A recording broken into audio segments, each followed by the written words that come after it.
Welcome to another episode of My Weird Prompts, an AI-generated podcast featuring the random prompts of Daniel Rosehill as answered by a revolving cast of friendly AI characters.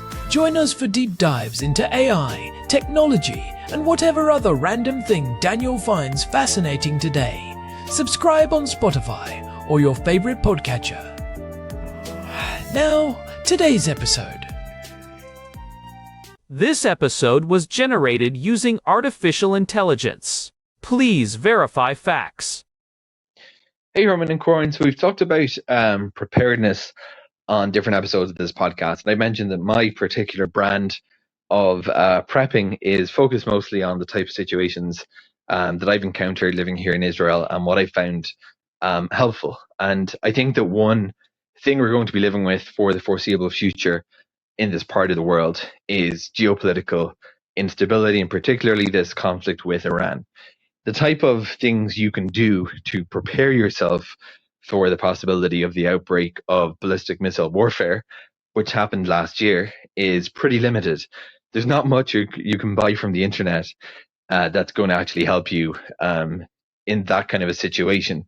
But two things that I did find helpful, and which I therefore include in my prepping bag, is communications. Number one, communications meaning a cell phone, a power bank, a travel router. We've talked about that before. A 4G phone or an access point, and basically anything that can keep you going, receiving information from the authorities and alerts. And we've talked about all that gear in good detail at this point, and that would be my number one recommendation for what was actually the most helpful, especially because when you're in safe shelter, sometimes significant depth beneath the ground, you don't have great options for things like cellular, and that's where the travel router, Ethernet cables, all the things you wouldn't really think about as kind of prepping gear actually become really useful. The second thing is a flashlight. A lot of these places that you end up finding for shelter are listed on municipal websites, often without too much detail about how to actually find the designated safe space. They're often dilapidated, poorly maintained, dark, and a flashlight, to state the obvious, is an amazing thing to have in that kind of situation, because you're looking for often just a single reflective sign at a certain level of the car park that says shelter or something like that. So it's been on my agenda for a while, or my list, that I want to get a good quality one. I have a basic torch that I picked up from AliExpress, and my grandfather, my late grandfather, was a great enthusiast of a great advocate for having a good torch. I guess I get my love of gizmos and gadgets maybe partially genetically from him.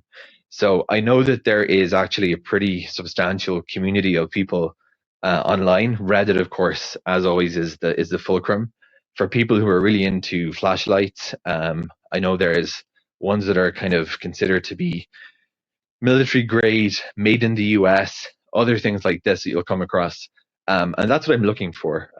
Maybe, $100 to $200 purchase, something that's, not overly bulky, maybe 6 to 8 inches, that kind of a size. And basically something that's just not going to let you down, right? Because that's what you want these things to do. You want them to hold a charge well. You want them to be good quality. You want them to be strong enough that if they fall out of your backpack or your hands, they're not going to be inoperable. And I think it's just one of those things that you don't want to compromise in quality on at all. So Herman and Corn, what would you recommend? It would be, as a first-time quality flashlight buyer, from the internet or from the US, where I might be some time over the next few months. What are those quality brands that have a great reputation among users on Reddit, etc.? And when I'm looking for specs, what am I looking for that really makes a difference between a kind of cheap knockoff product and one that's really going to serve you and your family well, hopefully for many years? Over to you, Herman and Corn. Let's talk about quality flashlights for preparedness in today's episode of My Word Prompts. It is funny how certain objects can completely change your perspective on a space. We were just talking about this in the kitchen the other day, how the right tool makes a stressful situation feel like a manageable problem. Welcome back to my weird prompts, everyone. I am Corn, and I am sitting here in our living room in Jerusalem with my brother. Herman Poppleberry at your service. And Corn, you are absolutely right. There is a psychological component to gear that people often overlook. It is not just about the photons hitting the wall. It is about the confidence that comes from knowing your equipment is not going to fail when the literal and figurative lights go out.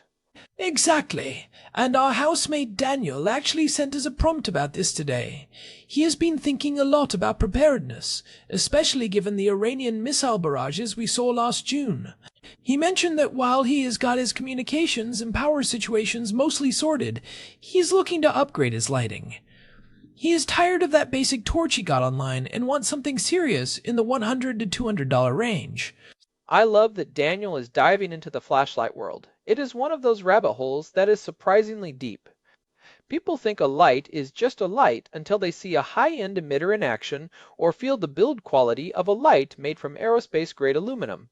Since we live in the same house, I have seen that cheap plastic light he is using, and yeah, it is definitely time for an upgrade. Especially when you consider the state of some of the public shelters or miklatim around the city.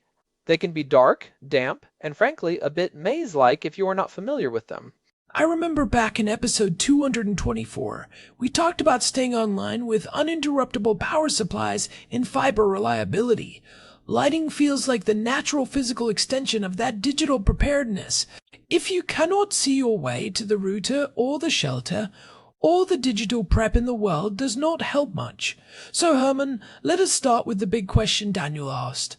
What distinguishes a high-quality product in that $100+ range from the $10 knockoffs you see at the checkout counter? That is the perfect place to start because the differences are not just cosmetic. The first thing you usually notice is the efficiency of the electronics. Cheap lights use very basic drivers. A driver is the circuit board that regulates the power from the battery to the LED. In a cheap light, as the battery voltage drops, the light just gets dimmer and dimmer. In a high-end light, like something from Zebralight or SureFire, they use sophisticated butt-boost drivers that keep the output perfectly flat until the battery is almost empty. That is a huge point for a shelter situation. You do not want a light that starts dying the moment you need it. You want consistent, predictable output. But what about the physical build? Daniel mentioned he wants something that can withstand being dropped. Right. Most high-end lights use Type 3 hard-anodized aluminum. It is a much thicker, tougher coating than what you find on budget lights. It resists scratches and corrosion. But more importantly, the internal components are often potted. Potting is when the manufacturer fills the head of the light with a special resin or compound that encases the electronics. This protects them from vibration and impact. If you drop a potted light onto concrete, the glass might crack if you are unlucky, but the electronics will keep working. Cheap lights usually have the driver just held in by a retaining ring, and a good drop can snap a solder joint or pop a component right off the board. That makes sense.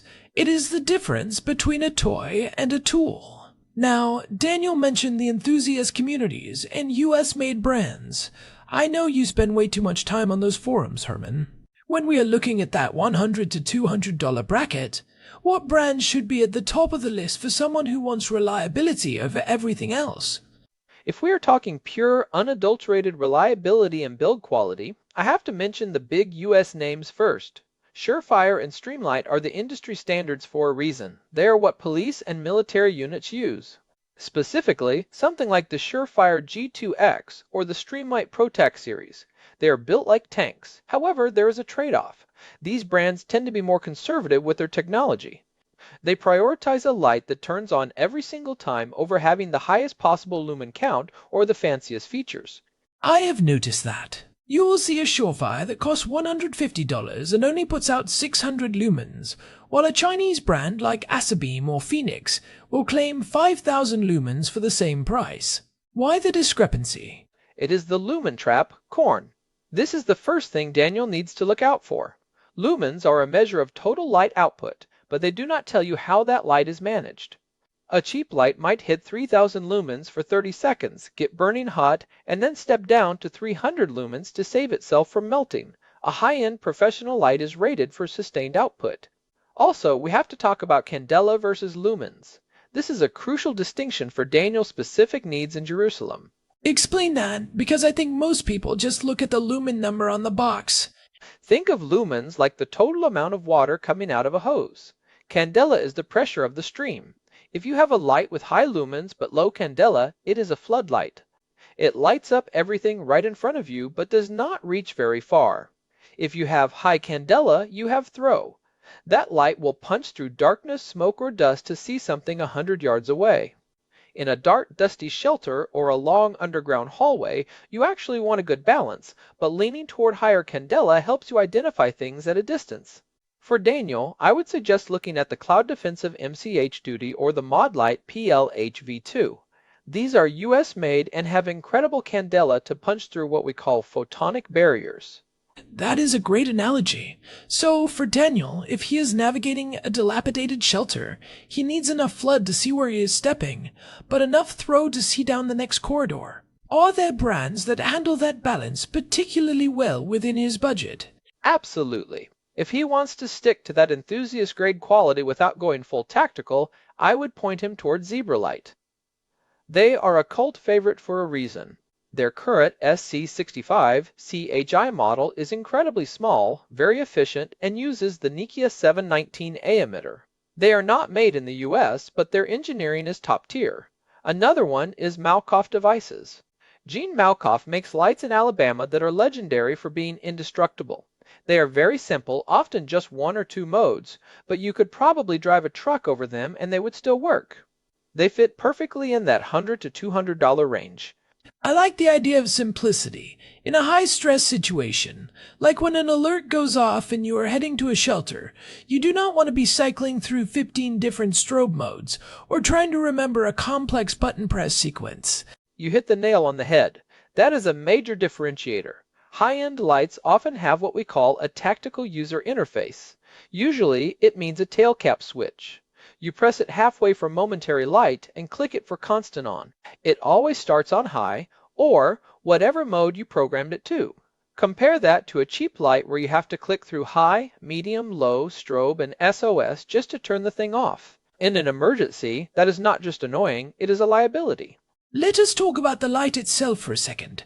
Daniel mentioned finding his way in dark shelters. One thing I have noticed with your high-end lights, Herman, is that the light looks different. It is not that harsh bluish-white light you get from a cheap LED. It looks more like natural sunlight. Is that what they call CRI? Yes, color rendering index. This is a huge one for preparedness. Most cheap LEDs have a low CRI, usually around 70. They make everything look flat and gray, and it is hard to distinguish between colors. High CRI lights, which use emitters like the Nikia 519A or the 719A, have a rating of 90 or 95. This is vital in a medical emergency or even just navigating. If you are looking at a map or trying to see if a wire is red or brown or checking for a leak in a pipe, high CRI makes a world of difference. It reduces eye strain and helps your brain process the environment faster. I can see how that would be comforting in a dark shelter. It makes the space feel less alien. Now, what about batteries? Daniel mentioned holding a charge well. I know we covered portable power stations back in episode 249, but for a handheld device, what is the gold standard now? For a serious light in 2026, you are looking at lithium-ion, specifically the 18650 or the 21700 cells. These batteries hold a massive amount of energy compared to old AA batteries.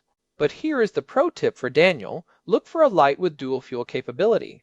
This means it can run on a rechargeable 18650 battery, but in a pinch it can also take 2 CR123A lithium disposables.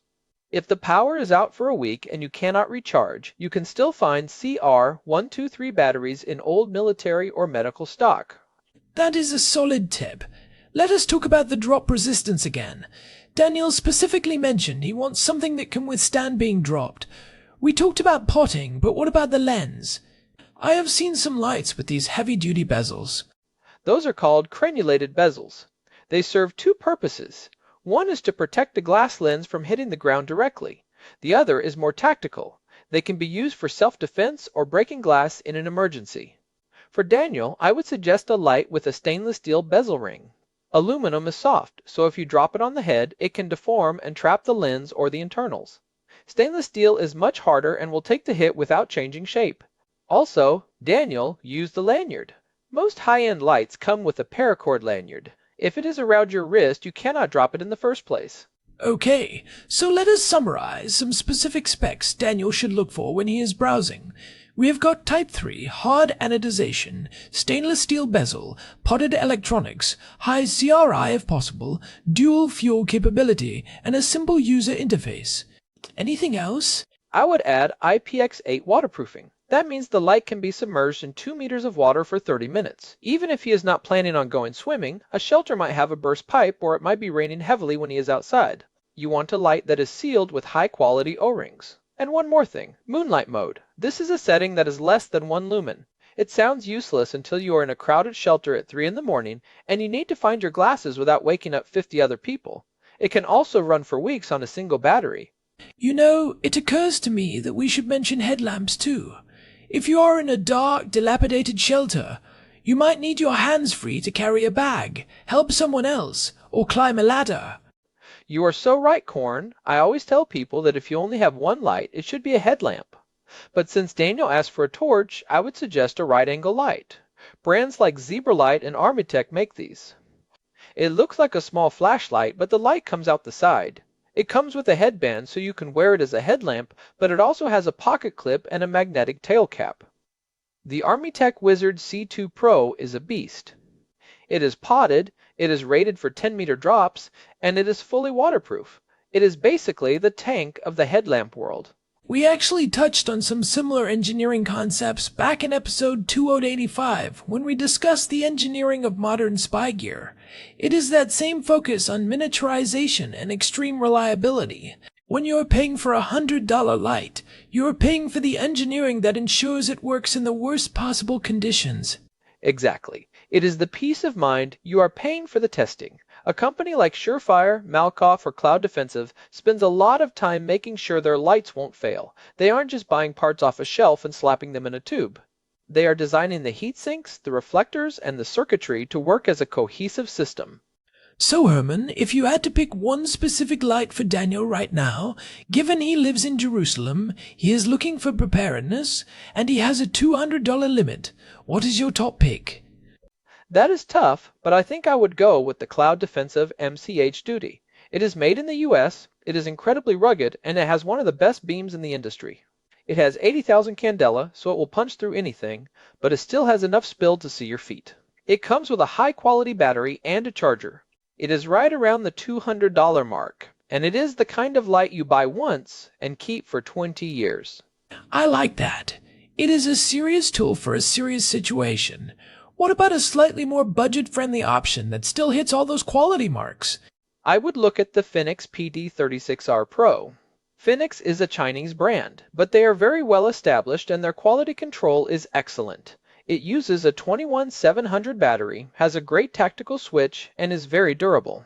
It is usually around $120. It is a fantastic first real flashlight for someone. I think Daniel is going to be very happy with either of those. It is such a step up from those cheap plastic torches. One final thing before we wrap up. I want to emphasize the importance of training with your gear. Daniel, once you get that new light, don't just put it in your bag. Take it to a dark room. Or better yet, take it to the shelter when things are quiet. Practice finding the buttons and swapping the battery in total darkness. Muscle memory is everything in an emergency. That is a fantastic point, Corn. If you can't operate your light by feel alone, you aren't fully prepared. It should be an extension of your hand. This has been a fascinating dive into something I think a lot of people overlook. We focus so much on the big things in preparedness, like food and water, but the ability to see is so fundamental. It is the base of the pyramid of needs in an emergency.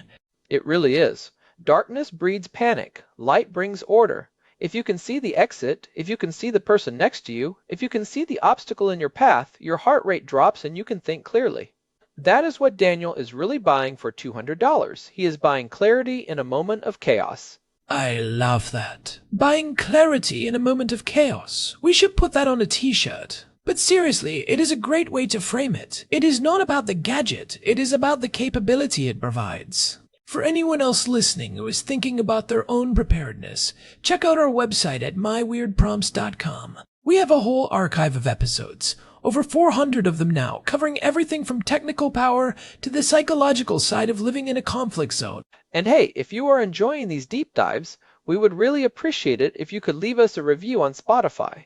It genuinely helps other people find the show, and we love hearing from our regular listeners. Definitely. Daniel, thanks for the prompt. Let us know which one you end up going with. I am betting he goes for the Zebralight. He is an engineer at heart. He will appreciate the efficiency. I am betting on the Cloud Defensive. He wants that indestructible feel. Either way, he is going to be much better prepared. Agreed. Well, this has been My Weird Prompts. We're going to head back to the kitchen and maybe see if we can find some of those silicone lubricants for my own lights. I think I am overdue for some maintenance. You are always overdue for some gadget maintenance, Herman. Guilty as charged. Thanks for listening, everyone. Stay safe and keep your lights bright. Talk to you soon. Bye for now. Bye. This episode was generated using Gemini Flash 3. Text-to-speech engine was Chatterbox Turbo. Thanks for listening to another episode of My Weird Prompts, an AI-generated podcast featuring Daniel Rosehill's AI prompts, as answered by a revolving cast of friendly AI characters including me, Cornelius the Sloth. Subscribe on Spotify or visit myweirdprompts.com.